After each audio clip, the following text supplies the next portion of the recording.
Baik, Assalamualaikum warahmatullahi wabarakatuh. Welcome back to my channel, kelas Mister Iman. Apa kabar rekan-rekan mahasiswa sekalian? Semoga selalu sehat dan selalu dalam lindungan Allah Subhanahu wa taala. Baik, hari ini kita akan melanjutkan ya mengenai kuliah ekonomi mikro ya. Mengenai teori ekonomi mikro pertemuan ketiga, yaitu mengenai atau episode ketiga mengenai masalah ekonomi dan sistem pengaturan ekonominya.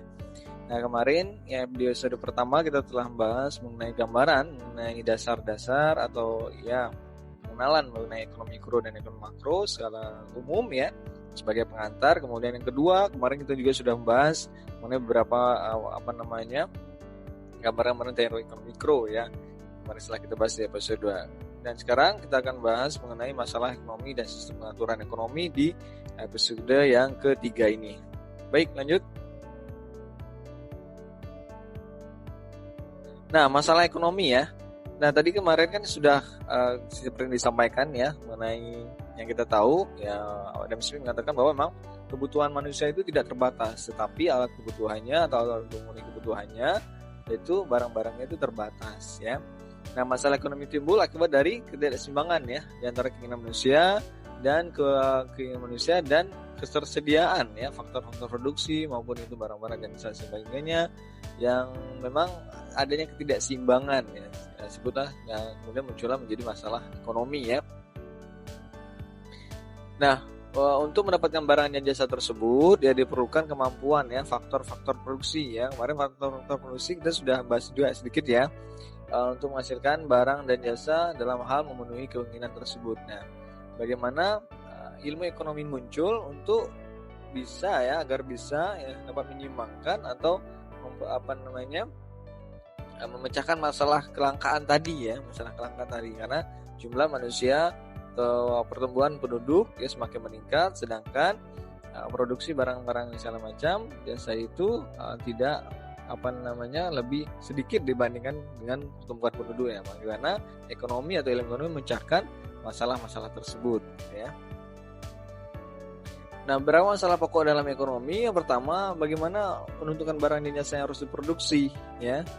Nah, bagaimana apakah mana barang-barang atau jasa-jasa yang prioritas yang harus diproduksi. Kemudian yang kedua, bagaimana menentukan cara barang diproduksi, ya. Bagaimana caranya agar efisien, bagaimana agar misalnya faktor-faktornya bisa dihemat dan sebagainya. Kemudian yang ketiga, menentukan untuk siapa nih barang-barang diproduksi. Nah, siapa yang diperuntukkan, siapa yang diprioritaskan ya. Kemudian apa aja yang harus disiapkan dalam hal produksi tersebut gitu ya. Ini dalam beberapa masalah dalam pokok dalam ekonomi. Nah, yang pertama kita bahas dulu bagaimana menentukan barang dan jasa. Nah, untuk menentukan barang jasa harus diproduksi, terutama kita harus pertama ya menentukan ya penggunaan faktor produksi apa aja untuk memproduksi barang dan jasa tersebut ya. Nah, karena ada banyak barang yang dihasilkan yang mulai barang sederhana. Barang sederhana itu apa, Pak? Barang sederhana itu barang yang proses produksinya tidak terlalu banyak memerlukan faktor-faktor produksi ya, atau rangkaian proses produksinya itu tidak panjang, sederhana ya, dihasilkan ketika produksinya sederhana. Tapi kalau barang kompleks, barang sederhana seperti apa, Pak? Misalnya makanan tadi ya. Misal pembuatan roti dan lain sebagainya itu kan sederhana ya, dia langsung bisa produksi. Ketika sudah ada bahannya, tepung dan lain sebagainya, itu bisa langsung diproduksi. Kalau barang kompleks mana, Pak? Nah, barang kompleks misalnya otomotif, misalnya mobil. Mobil itu kan tidak mudah untuk diproduksi ya, atau misalnya komputer ya, pasti ada komponen lain ya. Apalagi misalnya barang yang lebih kompleks lagi, misalnya pesawat terbang gitu ya. Nah, itu ada komponen yang tidak sederhana. Ada dari industri penerbangan itu memerlukan banyak sekali faktor-faktor produksi yang disuplai dari berbagai belahan dunia, misalnya seperti itu ya. Nah, kemudian karena tadi kenapa ya, karena muncul masalah tadi karena ada yang tidak kemampuan ya sumber daya untuk produksi semua barang. Jadi memang harus tentukan nih, karena kita tidak mampu atau tidak memiliki kemampuan untuk memproduksi semua barang ya. Karena sumber daya yang terbatas, sehingga harus ada yang ditentukan terlebih dahulu malah yang prioritas ya. Nah, kemudian nanti masyarakat harus membuat pilihan dalam hal ya kira-kira apa yang dibutuhkan oleh mereka, apa yang perlu, misalnya kebutuhan-kebutuhan yang lebih penting gitu ya, yang primer dalam hal dalam pemenuhan kebutuhannya gitu ya. Nah, nanti juga kenapa harus berpilihan, nanti terlihat itu ya, masyarakat dalam hal ini konsumen ya akan meminta berarti apa tuh, memiliki permintaan ya, misalnya permintaan terhadap satu barang itu banyak oleh konsumen atau masyarakat, maka barang itu akan diproduksi karena permintaannya banyak, akhirnya apa, harus diseimbangkan dengan penawaran yang banyak pula gitu ya, agar tidak inflasi ya. Nah, kemudian yang kedua tadi ya, menentukan cara barang diproduksi. Bagaimana cara diproduksi? Nah, ada berbagai macam ya cara untuk produksi barang. Ya, pertanyaannya, cara mana yang bisa sesuai ya? Misalnya dalam faktor dalam menentukan barang-barang yang akan diproduksi, ada berbagai macam nih cara produksi barang. Nah, yang menjadi pertanyaan, bagaimana atau cara mana yang bisa sesuai? Cara yang bisa sesuai itu bagaimana maksudnya? Bagaimana cara yang lebih efisien, cara yang lebih menghemat waktu, cara yang lebih menghemat dana dan sebagainya. Nah, masalah efisiensi dan besaran permintaan merupakan salah satu faktor yang akan dijadikan dasar pemilihan ya. Nah, dari ya dalam menentukan cara barang diproduksi ya, bagaimana masalah efisiensinya, hematnya, bagaimana mengurangi penggunaan hal yang kurang efisien atau yang pemborosan gitu ya. Dan bagaimana berdasarkan permintaan. Nah, besarnya permintaan dalam hal tadi yang konsumen ya atau masyarakat, bagaimana pasarnya permintaan pasar terhadap barang atau jasa tersebut ya. Nah, kemudian untuk menentukan cara barang produksi, yang ketiga adalah menggunakan teknik yang up to date atau teknologi yang modern ya, atau yang canggih atau yang up to date ya. Nah, ya menggunakan teknik yang up to date belum tentu menghasilkan keuntungan yang besar. Pak, kok penggunaan teknologi yang up to date belum tentu menghasilkan keuntungan lebih besar? Ya, ini ada beberapa hal ya. Nah, kemungkinan ada beberapa hal yang dimana penggunaan teknologi up to date ternyata juga mungkin membawa pemborosan ya. Dalam hal apa? Misalnya untuk produksi barang itu menggunakan teknologi tinggi, namun alatnya mahal atau misalnya alat produksinya mahal atau mesinnya mahal, misalnya seperti itu ya. Nah, bila permintaannya besar, teknologi modern akan menaikkan efisiensi ya. Kalau misalnya permintaan besar, Pak, permintaan itu apa sih, Pak? Permintaan itu misalnya produksi suatu barang, misalnya mobil gitu ya, mobil. Permintaan terhadap masyarakat, permintaan masyarakat terhadap mobil itu ya. Keinginan masyarakat membeli atau permintaan masyarakat membeli itu misalnya besar atau kecil ya. Nah, bila permintaan besar, penggunaan teknologi yang modern itu akan menaikkan efisiensi ya.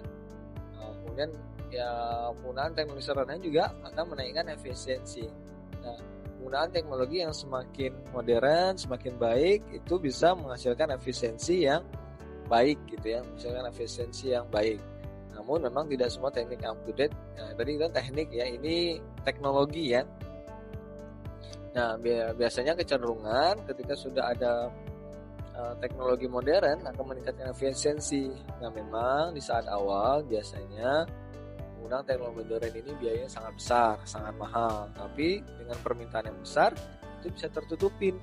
Ya, tapi kalau permintaan yang kecil, ya permintaan makan barang itu kecil, tapi kita sudah keluar untuk investasi beli mesin segala macam itu sangat besar, nggak balik modal atau nggak HPP, maka mungkin nggak untung. Maka tadi ya penggunaan teknik up to date itu belum tentu menghasilkan keuntungan yang besar, tergantung dari permintaannya ya. Nah, kemudian yang ketiga itu tadi ya menentukan untuk siapa barang-barang produksi. Nah, ada dua pertimbangan ya. Nah, di sini kan pertanyaannya, bagaimanakah pendapatan keseluruhan masyarakat distribusikan kepada berbagai golongan dan individu dalam masyarakat itu. Nah, ini bagaimana pemerataan pendapatan ya. Sangat dulu digembar-gemborkan ya oleh pemerintah bahwa harus ada pemerataan pendapatan. Jangan sampai yang kaya semakin kaya, yang miskin semakin miskin. Jadi harus ada pemerataan pendapatan. Caranya gimana, Pak? Dengan perluasan lapangan kerja, dengan mempermudah proses-proses usaha dan sebagainya. Nah, bagaimana caranya upah tenaga kerja, sewa tanah, bunga modal, keuntungan barang usaha ditentukan. Nah, biasanya kalau untuk untuk upah tenaga kerja ya, nanti dihitung tuh. Kalau misalnya suatu provinsi ya, ada namanya upah minimum regional.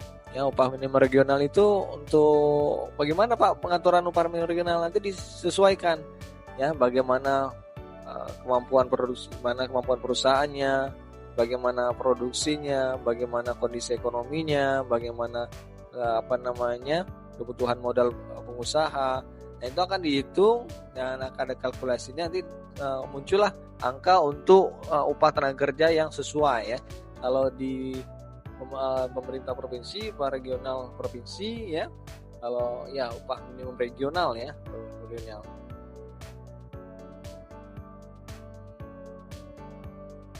Nah, seperti itu ya gambarannya. Nah, ada dua pertimbangan ya. Haruskah distribusi pendapatan ditentukan berdasarkan faktor-faktor produksi dalam kegiatan produksi? Nah, ini akan mengakibatkan yang kaya semakin kaya dan yang miskin semakin susahan ya. Nah, distribusi pendapatan ditentukan berdasarkan faktor. Jadi kalau misalnya ini, makanya harus ada pengaturan bahwa dari pemerintah itu ada penetapan upah minimum supaya apa? Supaya tidak ada terlalu kesenjangan ya antara yang miskin dan yang kaya. Nah, kemudian haruskah distribusi pendapatan diatur sesuai atau diatur sehingga pemerataan pendapatan optimum akan tercapai. Nah, di sini nah untuk distribusi pendapatan ya, memang ada kalanya bisa diatur oleh pemerintah dalam hal untuk pemerataan pendapatan, harus misalnya tersedia lapangan kerja, kemudian tersedia faktor-faktor produksi yang murah untuk orang berusaha gitu ya, kemudian adanya kepastian hukum ya. Nah, di situ juga terutama untuk pembukaan lapangan pekerjaan, maka distribusi pendapatan itu sangat diperlukan agar memang kesenjangan antara yang kaya dan yang miskin itu tidak terlalu jauh ya jaraknya seperti itu. Jadi sehingga ada pemerataan distribusi pendapatan. Nah, memang di sini diperlukan campur tangan juga oleh pemerintah dan pihak ini gitu ya, agar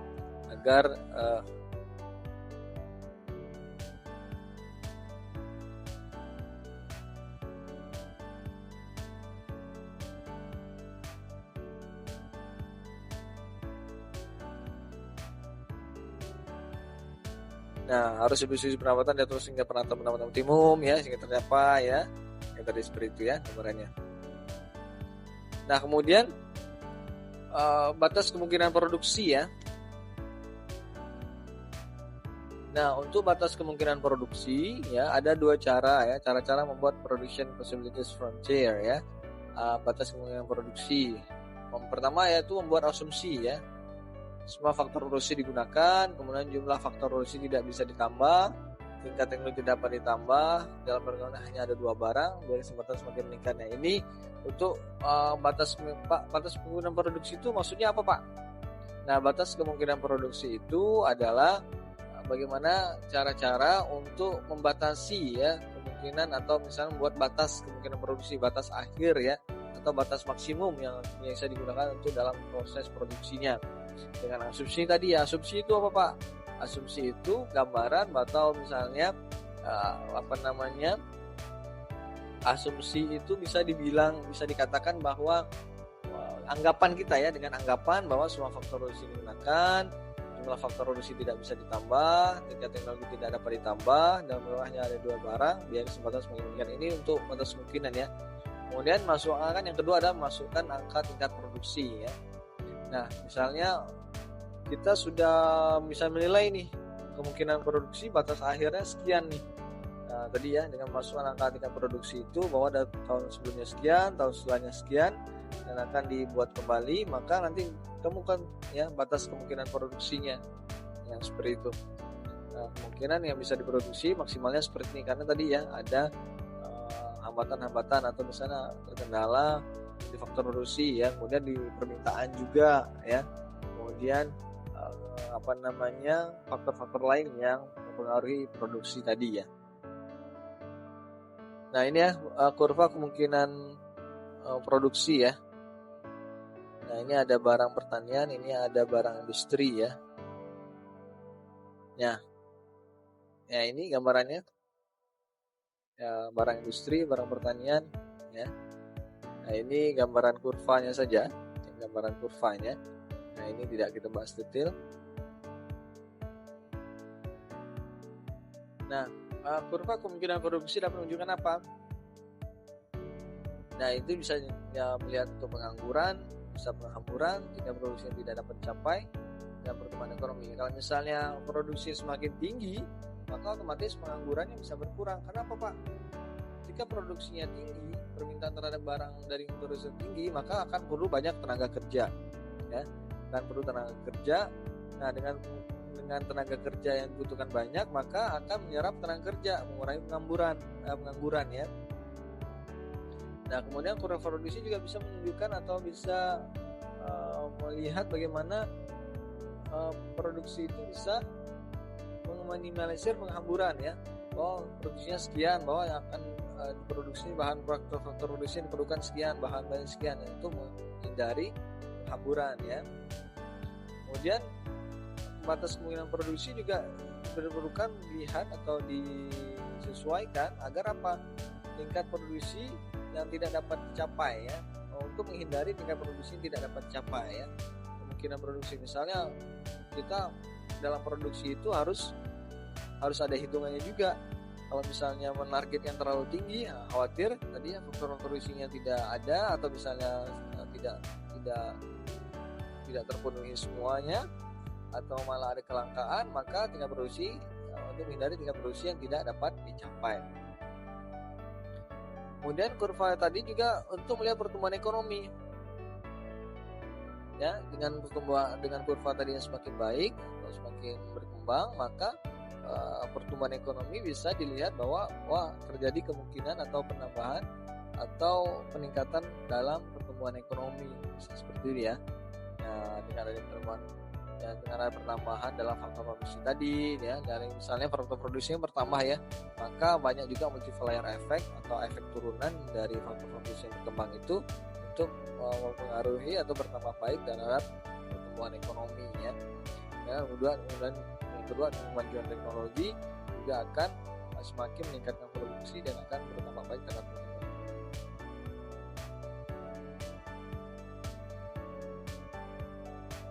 Nah, tadi ya kurva tadi yang dilihat tadi, ya. Kurva batas kemungkinan produksi tadi menggambarkan batas produksi yang paling maksimum yang dapat diproduksi dalam perekonomian. Jadi tadi, ya, dengan adanya kurva tadi, dengan dibuat hitung-hitungannya tadi, bahwa bisa dilihat, ya, menggambarkan batas produksi yang paling maksimum yang dapat diproduksi dalam perekonomian, sehingga tidak terjadi kemubajiran, ya. Kemudian dapat juga meningkatkan perekonomian, dapat meningkatkan juga pertumbuhan, mengurangi pengangguran dan sebagainya. Dan tidak ada juga penghamburan dalam proses produksi, karena sudah dihitung, ya, bahwa batas akhir produksi sekian. Nah, kemudian kurva tadi juga menggambarkan kurva yang ini, ya, tadi, ya. Nah, ini, ya, menggambarkan gabungan produksi maksimum barang industri dan pertanian dapat diproduksi. Jadi gabungan, ya, bahwa gambaran barang industri dan barang pertanian dapat produksi itu sekian, ya. Kemudian, nah, sekiranya perekonomian itu menginginkan lebih banyak barang industri, maka untuk memenuhinya produksi barang pertanian harus dikurangi, ya. Nah, ini gambarannya, nanti ada biaya kesempatan opportunity cost. Misalnya dalam suatu industri, misalnya negara, dia dominannya lebih kuatnya di teknologi atau misalnya produksi barang industri, misalnya mobil, kendaraan, ya, dan sebagainya. Namun di satu sisi dari negara lain ada yang produksi barang pertanian lebih kuat atau lebih maksimum atau lebih banyak, atau lebih, ya, lebih ideal, gitu, ya. Nanti misalnya ketika suatu negara itu ingin lebih banyak membuat atau produksi barang industri, maka produksi barang pertanian juga akan menurun. Karena apa? Karena tadi, ya, tenaga kerja diserap oleh sektor industri dan sebagainya. Nanti ada namanya sistem spesialisasi, ya, dalam suatu negara, ya. Nanti ada namanya keunggulan komparatif, ya, dalam suatu negara, ya, dan sebagainya. Nah, kemudian kita akan sedikit bahas mengenai sistem pasar bebas, ya, laissez-faire, ya. Nah, apa itu sistem pasar bebas? Nah, kalau sistem pasar bebas, ya, suatu negara atau suatu pemerintahan atau di dunia, ya, nanti misalnya di masyarakat, ya, atau di suatu negara, sistem pasar bebas, Nah, setiap anggota masyarakat diberikan kebebasan yang sepenuh-penuhnya dalam menentukan kegiatan ekonomi. Jadi masyarakat tidak ada batasan untuk produksi apa aja, ya. Kemudian dalam kebebasan dan sepenuhnya dalam menentukan kegiatan ekonominya. Nah, pemerintah sama sekali tidak ikut campur tangan kalau sistem pasar bebas. Nah, kemudian seluruh sumber daya yang tersedia dimiliki dan dikuasai oleh anggota-anggota masyarakat dan mempunyai kebebasan penuh menentukan bagaimana sumber daya tersebut digunakan. Jadi masyarakat atau anggota masyarakat memiliki kebebasan dalam pemenuhan dalam penggunaan sumber daya. Nah, kemudian sistem pasar bebas dapat menciptakan efisiensi yang cukup tinggi. Kenapa? Karena semua saling bersaing memproduksi barang sehingga meningkatkan efisiensi ya. Biasanya memang kalau untuk dari swasta bisa lebih efisien, dia lebih untung-untungnya lebih kuat karena tidak ingin melakukan pemborosan dan lain sebagainya. Nah, kalau sistem pasar campuran gimana, Pak? Nah, kalau sistem pasar campuran itu sistem ekonomi yang dikendalikan dan diawasi oleh pemerintah, tetapi masyarakat masih mempunyai kebebasan yang cukup luas untuk melakukan kegiatan ekonomi yang ingin mereka jalankan. Nah, dalam hal ini pemerintah masih ikut campur tangan untuk mengawasi dan mengendalikan ya. Tapi masyarakat juga diberi kekuasaan untuk menentukan kegiatan ekonomi yang mereka jalankan. Nah, tujuan campur tangan pemerintah itu apa? Untuk menghindari ya akibat keuntungan dari sistem pasar bebas ya. Yang kaya semakin miskin. Kalau misalnya pasar bebas kan orang bebas aja ya dan tidak memikirkan ya. Tapi kalau misalnya ada campur tangan pemerintah, maka pemerintah bisa menghindari atau meminimalisir atau mengurangi dari dampak tersebut ya, agar memang pendapatan berjalan ya. Nah, dengan sistem pasar campuran ada juga bisa meningkatkan stabilitas ekonomi ya. Nah, stabilitas ekonomi juga semakin baik ya dengan adanya campur tangan pemerintah ya, karena akan didukung oleh pemerintah. Kemudian bentuk campur tangannya apa? Rules of game ya. Bagaimana aturan main dari suatu usaha atau suatu bisnis. Kemudian ada kebijakan fiskal, ini fiskal. Kebijakan mengubah pajak dan mengeluarkan pemerintah, bagaimana pemerintah meningkatkan pajak atau untuk meningkatkan melakukan pemerataan pendapatan. Kemudian ada kebijakan moneter ya, mengatur dan mengawasi kegiatan sektor keuangan, baik itu sektor keuangan pasar modal dan lain sebagainya, itu diatur ya dan sebagainya. Nah, sistem ekonomi perencanaan terpusat. Nah, ini ya perencanaan terpusat, ini semuanya di pusat ya. Nah, dulu ya sistem ekonomi ini digunakan oleh negara-negara komunis di tahun 90-an ya awal ya. Nah, sistem ekonomi ini yang pemerintah sebenarnya menentukan corak kegiatan ekonomi dilakukan. Jadi semuanya ya diatur oleh pemerintah. Dan pemerintah juga menentukan secara absolut sasaran kerja perekonomian. Pokoknya semuanya terpusat sama pemerintah ya. Nah, untuk menjamin kelancaran usaha-usaha dalam mencapai sasaran, alat-alat modal dikuasai dan dipegang oleh pemerintah. Ini kalau sistem ekonomi perencanaan terpusat semuanya dikuasai oleh pemerintah. Kalau tadi bebas, masyarakat bisa menentukan sistem ekonomi bebas. Kalau misalnya campuran tadi, pemerintah hanya sebagai regulator atau mengatur dan mengawasi. Tapi kalau untuk sistem ekonomi perencanaan terpusat semuanya dipegang oleh pemerintah. Nah, mungkin itu gambarannya rekan-rekan untuk materi pertemuan episode ketiga kali ini. Semoga bermanfaat, semoga bisa sedikit dipahami ya. Mudah-mudahan teman-teman juga bisa terus berkembang dengan membaca referensi lain. Mungkin itu aja. Terima kasih atas segala perhatiannya. Mohon maaf atas segala kurangannya. Saya Heri. Assalamualaikum warahmatullahi wabarakatuh. See you.